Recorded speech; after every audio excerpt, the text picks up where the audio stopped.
अब करेंगे सेक्शन 2 जो बात करता है परिभाषाएं के बारे में, डेफिनेशन के बारे में, तो अब उसको देखेंगे। तो इस अधिनियम में जब तक संदर्भ अन्यथा ना हो तो न्यायालय को डिफाइन किया गया है। तो न्यायालय में सभी न्यायाधीश और मजिस्ट्रेट और सभी व्यक्ति सिवाय मध्यस्थों के शामिल हैं इस डेफिनेशन में, जो कानूनी रूप से साक्ष्य लेने के लिए अधिकृत है, शामिल हैं। दूसरा बताया गया है निश्चायक प्रमाण के बारे में। इसका अर्थ है जब इस अधिनियम द्वारा एक तथ्य को दूसरे का निश्चायक प्रमाण घोषित किया जाता है तो न्यायालय एक तथ्य के प्रमाण पर दूसरे को प्रमाणित मान लेगा और इसे खंडन करने के लिए साक्ष्य देने की अनुमति नहीं होगा। तो इसे खंडन करने के लिए साक्ष्य देने की अनुमति नहीं देगा। फिर नेक्स्ट बताया गया है खंडित के बारे में। खंडित का क्या अर्थ है? तो खंडित का अर्थ है जब इसे समक्ष प्रस्तुत मामलों पर विचार करने के बाद न्यायालय या तो विश्वास करता है कि यह अस्तित्व में नहीं है या इसके अस्तित्वहीन होने की संभावना इतनी अधिक मानता है कि एक समझदार व्यक्ति को विशेष मामले की परिस्थितियों के तहत यह मानकर कार्य करना चाहिए कि यह अस्तित्व में नहीं है। फिर नेक्स्ट डेफिनेशन है दस्तावेज। दस्तावेज का अर्थ है कोई भी सामग्री जो अक्षरों, अंकों या चिन्हों या किसी अन्य साधन से या उन साधनों में से एक अधिक द्वारा व्यक्ति वर्णित या अन्यथा दर्ज की गई है, जिसका उपयोग करने के लिए या जिसका उपयोग किया जा सकता है, उस सामग्री को रिकॉर्ड करने के उद्देश्य से और उसमें इलेक्ट्रॉनिक और डिजिटल रिकॉर्ड शामिल है। उदाहरण से समझिए, एक लेखन एक दस्तावेज है। दूसरा, मुद्रित, लिथोग्राफ या फोटोग्राफ किए गए शब्द दस्तावेज है। तीसरा, एक नक्शा या योजना एक दस्तावेज है। चौथा, धातु की प्लेट या पत्थर पर एक शिलालेख एक दस्तावेज है। फिफ्थ, एक कैरिकेचर एक दस्तावेज है। Sixth, email, server log, computer, laptop या स्मार्टफोन पर दस्तावेज, संदेश, वेबसाइट, स्थानिक साक्ष्य और डिजिटल उपकरणों पर संग्रहित वॉइस मेल संदेशों पर इलेक्ट्रॉनिक रिकॉर्ड दस्तावेज हैं। फिर नेक्स्ट डेफिनेशन है साक्ष्य के बारे में। साक्ष्य का अर्थ और इसमें शामिल है, पहला समझना है इसमें कि सभी बयान जिसमें इलेक्ट्रॉनिक रूप से दिए गए बयान शामिल हैं, जिन्हें न्यायालय गवाहों द्वारा जांच के अधीन मामलों के संबंध में उसमें समक्ष दिए जाने की अनुमति देता है या आवश्यक करता है, और ऐसे बयानों को मौखिक साक्ष्य कहा जा सकता है। दूसरा बात इसमें कहा गया कि सभी दस्तावेज जिनमें इलेक्ट्रॉनिक या डिजिटल रिकॉर्ड शामिल हैं जो न्यायालय के निरीक्षण के लिए प्रस्तुत किए गए हैं, और ऐसे दस्तावेजों को दस्तावेजी साक्ष्य कहा जाता है। नेक्स्ट डेफिनेशन है तथ्य। तथ्य का अर्थ और इनमें शामिल है दो बातें। पहली, कोई भी वस्तु, वस्तुओं की स्थिति या वस्तुओं का संबंध जो इंद्रियों द्वारा अनुभव किया जा सकता है। दूसरी बात, कोई भी मानसिक स्थिति जिसके बारे में कोई व्यक्ति सचेत है। उदाहरण से समझिए, पहला कि एक निश्चित स्थान पर एक निश्चित कर्म में कुछ वस्तुएं व्यवस्थित है, एक तथ्य है। दूसरा कि किसी व्यक्ति ने कुछ सुना या देखा, एक तथ्य है।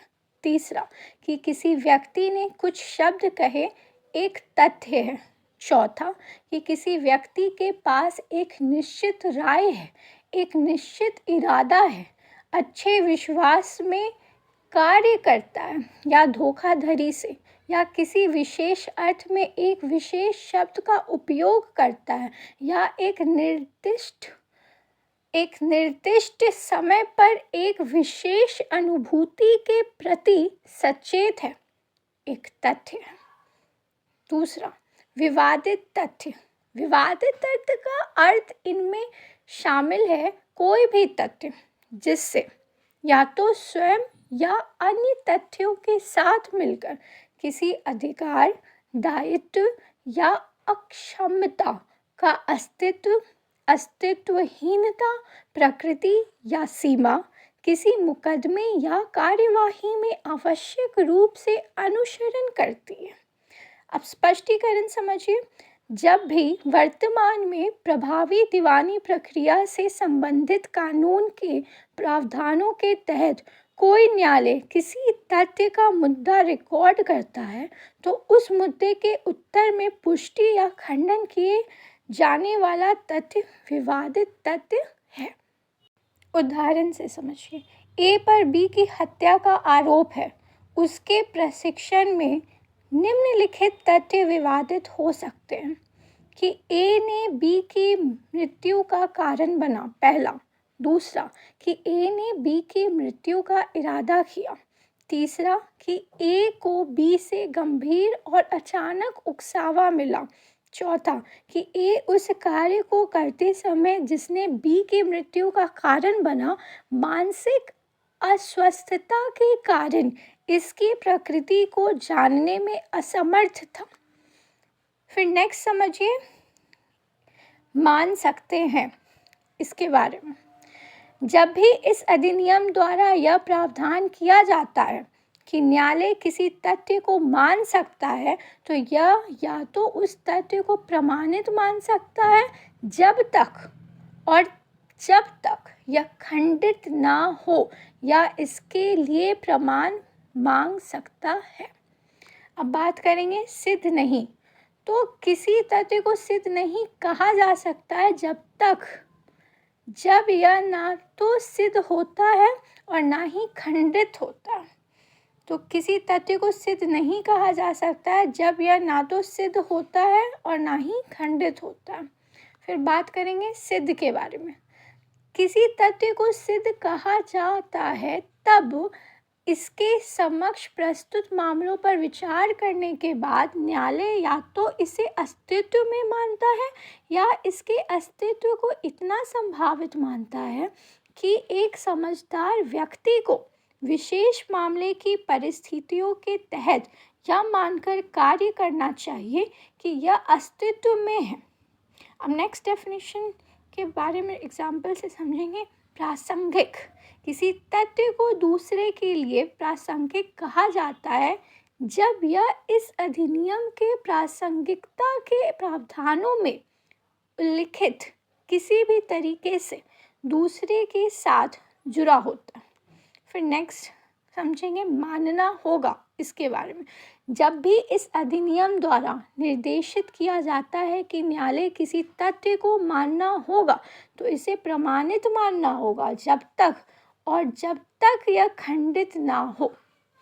अब नेक्स्ट समझेंगे इसमें कि यहाँ प्रयुक्त शब्द और अभिव्यक्तियाँ जो परिभाषित नहीं है, जो यहाँ पे परिभाषित नहीं है, लेकिन सूचना जो है, प्रौद्योगिकी नियम जो है, तो प्रौद्योगिकी अधिनियम 2000 में दिया हुआ है। भारतीय नागरिक सुरक्षा संहिता 2023 और भारतीय न्याय संहिता 2023 में परिभाषित है। उन्हें उक्त अधिनियम और संहिताओं में निर्देशित अर्थ दिए जाएंगे।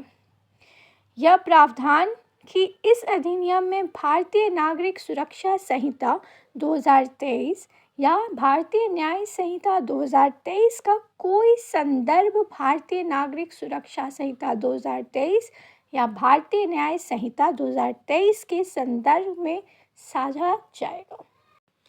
आइए इसको हिंदी में उदाहरण सहित विधिक व्याख्या से समझें। पहला उदाहरण, एक परिदृश्य देखिए। एक स्थानीय न्यायालय में चोरी का मामला है। संदर्भ क्या है? तो रवि पर एक स्थानीय इलेक्ट्रॉनिक स्टोर से लैपटॉप चोरी करने का आरोप है। स्टोर की सीसीटीवी फुटेज में रवि के समान दिखने वाला व्यक्ति लैपटॉप ले जाता हुआ दिखाई देता है। अब परिभाषाओं का अनुप्रयोग कैसे होता है, देखिए। न्यायालय, तो रवि के मामले में क्या हो रहा है कि रवि के मामले को संभालने वाला स्थानीय मजिस्ट्रेट न्यायालय है। दूसरी चीज़ देखिए, निश्चायक प्रमाण क्या होगा। यदि सीसीटीवी फुटेज को रवि की स्टोर में उपस्थित का निश्चायक प्रमाण घोषित किया जाता है तो न्यायालय इसे बिना किसी और साक्ष्य की आवश्यकता के स्वीकार करेगा।